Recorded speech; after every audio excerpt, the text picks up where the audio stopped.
प्रिय विद्यार्थियों, हिंदी क्लासेज में आपका स्वागत है। हमारा विषय है संज्ञा। हम संज्ञा पढ़ रहे थे, जिसमें हमने संज्ञा की परिभाषा, संज्ञा के भेद इत्यादि से हम परिचित हुए थे और हमने संज्ञा का पहला भेद व्यक्तिवाचक संज्ञा पढ़ लिया था, या व्यक्तिवाचक संज्ञा को हम पढ़ चुके थे।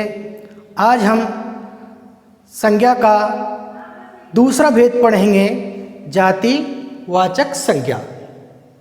संज्ञा का दूसरा भेद है जातिवाचक संज्ञा। सबसे पहले हम ये जानेंगे कि जातिवाचक संज्ञा होती क्या है। तो यहाँ पर जातिवाचक संज्ञा की परिभाषा है, वह संज्ञा जिससे किसी निश्चित व्यक्ति, वस्तु व स्थान का बोध न होकर उसकी संपूर्ण जाति का बोध होता हो, उसे जातिवाचक संज्ञा कहते हैं। जैसे गाय, भैंस, घोड़ा, पुस्तक, लड़का, ये सभी क्या है? जातिवाचक संज्ञा के उदाहरण हैं। यहाँ पर गाय है, गाय का कोई नाम नहीं है, इसलिए यहाँ पर गाय की संपूर्ण जाति का बोध हो रहा है। इस तरीके से यहाँ पर भैंस है, भैंस का कोई नाम नहीं है, भैंस कोई निश्चित नहीं है, भैंस कोई विशेष नहीं है, इसलिए भैंस शब्द जातिवाचक संज्ञा है। इसी तरीके से घोड़ा, घोड़े का यहाँ पर कोई नाम नहीं है, घोड़ा कोई निश्चित नहीं है, घोड़ा कोई विशेष नहीं है, इसलिए घोड़ा भी जातिवाचक संज्ञा का उदाहरण है। इसी तरीके से यहाँ पर पुस्तक है, पुस्तक का अर्थ होता है पुस्तक। दुनिया में, संसार में, विश्व में बहुत सी पुस्तकें हैं, उनकी यहाँ पर संपूर्ण जाति का बोध हो रहा है। यदि उन पुस्तकों में से हम किसी पुस्तक का नाम लें तो वो व्यक्तिवाचक संज्ञा हो जाएगी, लेकिन यहाँ पर पुस्तक का नाम नहीं है, यहाँ पर पुस्तक की संपूर्ण जाति का बोध हो रहा है, इसलिए पुस्तक शब्द है वो जातिवाचक संज्ञा है। इसी तरीके से लड़का है, लड़के का यहाँ पर कोई नाम नहीं है, लड़का कोई निश्चित नहीं है, लड़का कोई विशेष नहीं है, यहाँ पर लड़के की संपूर्ण जाति का बोध हो रहा है, इसलिए हम कह सकते हैं कि लड़का जातिवाचक संज्ञा है। यहाँ पर निम्न शब्दों में हमेशा जातिवाचक संज्ञा होती है। निम्न शब्दों में हमेशा जातिवाचक संज्ञा होती है। अब वो शब्द कौन कौन से होते हैं? वस्तुओं के नाम, पशु पक्षियों की जातियों के नाम, रिश्तों के नाम और पदों के नाम, इन सभी में हमेशा जातिवाचक संज्ञा होती है। तो वस्तुओं के नाम पेन, पुस्तक, कुर्सी, चाकू, मेज, ये सभी क्या है? वस्तुएं हैं। वस्तुएं वो होती हैं जिनका हम दैनिक जीवन में जिनका हम उपयोग करते हैं, वो वस्तुएं कहलाती हैं। तो पेन, पुस्तक, कुर्सी, चाकू, मेज आदि ये सभी वस्तुएं हैं और वस्तुओं के नाम हमेशा जातिवाचक संज्ञा होते हैं। दूसरा है पशु पक्षियों की जातियों के नाम। पशु पक्षियों की जातियों के नाम हमेशा जातिवाचक संज्ञा होते हैं। जैसे कुत्ता है, कुत्ते का यहाँ पर कोई नाम नहीं है, कुत्ते की यहाँ पर संपूर्ण जाति का बोध हो रहा है। यदि कुत्ते का यहाँ पर नाम होता तो वो व्यक्तिवाचक संज्ञा हो जाती, क्योंकि यहाँ पर कुत्ता निश्चित या विशेष हो जाता, इसलिए वो व्यक्तिवाचक संज्ञा होती। लेकिन यहाँ पर कुत्ते का नाम नहीं है, कुत्ता कोई निश्चित नहीं है, कुत्ता कोई विशेष नहीं है, इसलिए कुत्ता जातिवाचक संज्ञा है। इसी तरीके से गाय, गाय यहाँ पर कोई निश्चित नहीं है, विशेष नहीं है, गाय का कोई नाम नहीं है, इसलिए गाय भी जातिवाचक संज्ञा है, क्योंकि गाय की यहाँ पर संपूर्ण जाति का बोध हो रहा है। इसी तरीके से भैंस है, भैंस की यहाँ पर संपूर्ण जाति का बोध हो रहा है। इसी तरीके से घोड़ा है, घोड़ा यहाँ कोई निश्चित नहीं है, कोई विशेष नहीं है, यहाँ पर घोड़े का कोई नाम नहीं है, यहाँ पर घोड़े की संपूर्ण जाति का बोध हो रहा है। यदि घोड़े का नाम होता, मान लीजिए घोड़े का नाम चेतक होता, तो ये निश्चित और विशेष हो जाता, और निश्चित और विशेष होने की वजह से ये व्यक्तिवाचक संज्ञा होता। लेकिन यहाँ पर घोड़ा है केवल घोड़े का नाम है।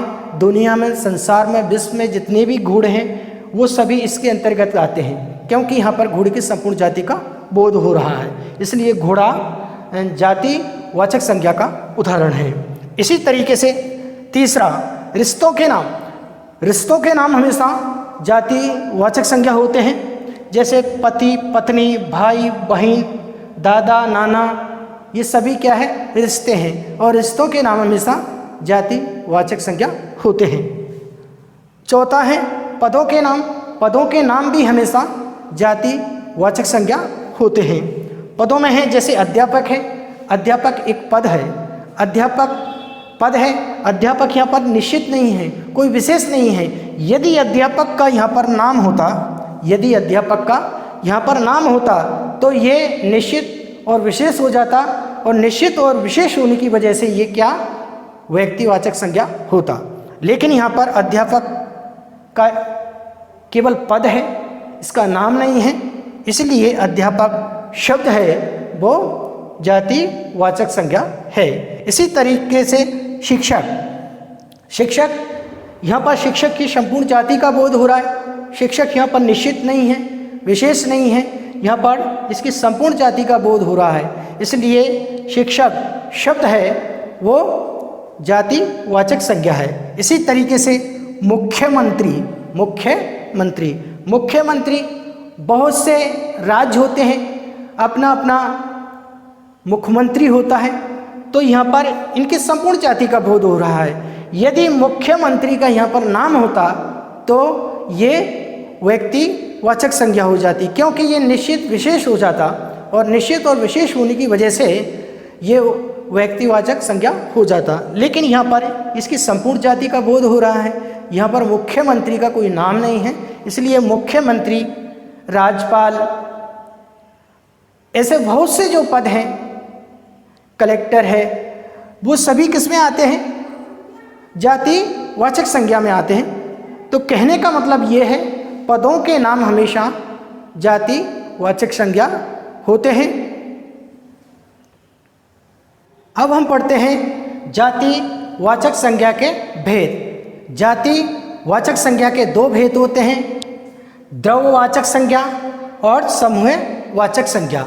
इन दोनों भेदों में से सबसे पहले हम पढ़ेंगे द्रव्यवाचक संज्ञा। द्रव्यवाचक संज्ञा होती क्या है, कहते कैसे हैं, तो द्रव्यवाचक संज्ञा की यहाँ पर परिभाषा है, वह संज्ञा जिससे द्रव्य व पदार्थ का बोध होता है उसे द्रव्यवाचक संज्ञा कहते हैं, उसे द्रव्यवाचक संज्ञा कहते हैं। जैसे तेल, घी, पत्थर, लोहा, कांच, दूध, सोना, चांदी, गेहूं, जौ। अब आप ये सोचते होंगे कि द्रव व पदार्थ होते क्या है। तो द्रव पदार्थ या पदार्थ तीन प्रकार के होते हैं। हम विज्ञान की बात करते हैं तो पदार्थ तीन प्रकार के होते हैं, ठोस, द्रव और गैस। द्रव पदार्थ वो होते हैं जो गर्म करने पर पिघल जाते हैं या जिनका कोई आकार नहीं होता है।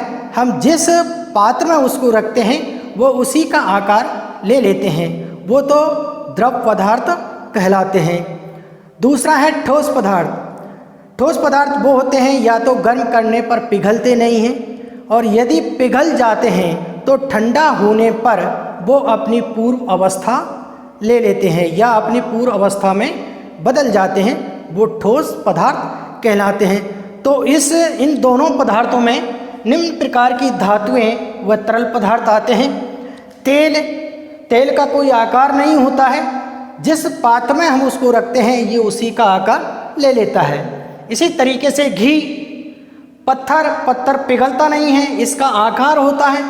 लोहा, कांच, दूध, सोना, चांदी, यानी कि जितनी भी जो धातुएं होती हैं वो सभी द्रव्यवाचक संज्ञा के अंतर्गत आती हैं।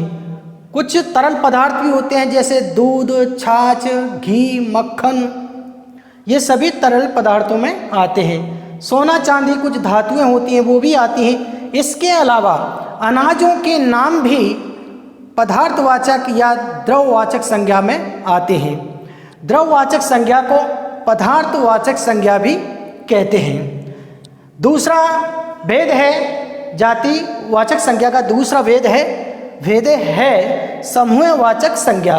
सबसे पहले हम ये जानेंगे कि समूहवाचक संज्ञा होती क्या है।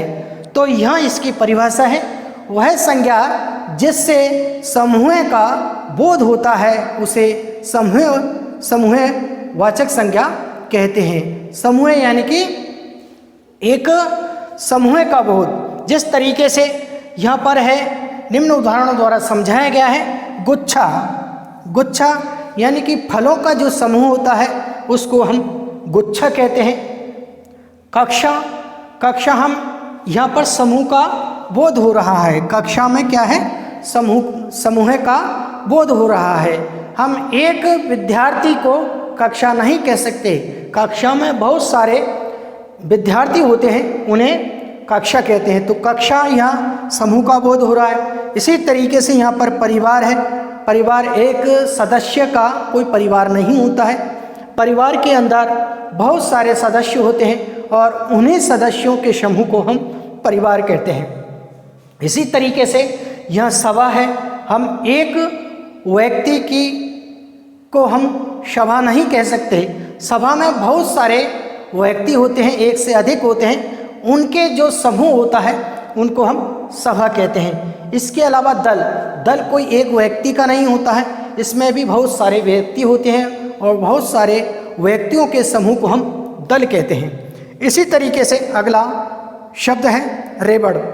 रेवड़ का अर्थ होता है भेड़ बकरियों का समूह। हम एक भेड़ बकरी को रेवड़ नहीं कह सकते, हम उसको रेवड़ नहीं कह सकते। उनका बहुत सारा जो समूह होता है उसे हम रेवड़ कहते हैं। तो कहने का मतलब ये है, भेड़ बकरियों के समूह को हम क्या कहते हैं, रेवड़ कहते हैं। और रेवड़ एक यहाँ पर समूह का बोध करा रहा है। इसी तरीके से काफिला का अर्थ होता है ऊँटों का समूह। ऊँटों के समूह को हम काफिला कहते हैं। एक ऊँट को हम समूह नहीं कह सकते या एक ऊँट को हम काफिला नहीं कह सकते।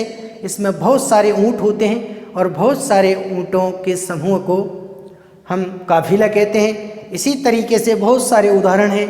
गिरोह, डाकुओं के समूह को गिरोह कहते हैं। गिरोह में कोई एक डाकू नहीं होता है, उसमें बहुत सारे डाकू होते हैं और उन डाकुओं के समूह को हम गिरोह कहते हैं।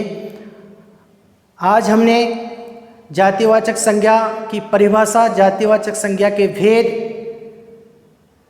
इन सभी का हमने विस्तारपूर्वक या विधिवत रूप से हमने इसका अध्ययन कर चुके हैं। आज के लिए इतना ही, शेष कल पढ़ेंगे। Thank you.